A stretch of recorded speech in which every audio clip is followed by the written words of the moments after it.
ano na mangyayari sa amin? So, ano plano nyo?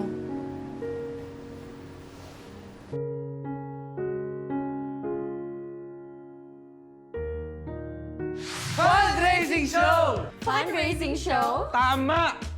Para magkapondo, Magsushow tayo. Okay, gets ko na. So, gagawa tayo ng show, tapos magbebenta tayo ng tickets. Tapos, lahat ng kikitain natin, bibigay natin kay Tita Mel, pandagdag puhunan niya, para pambayad sa bills niya. Tsaka, hindi magsara yung kantin. ay tama ka. Sino magpa-perform? Tayo na rin! Nice! Gusto ko yan! Pero pasensyahan niyo na kasi parehas kaliwa yung mga paa namin eh.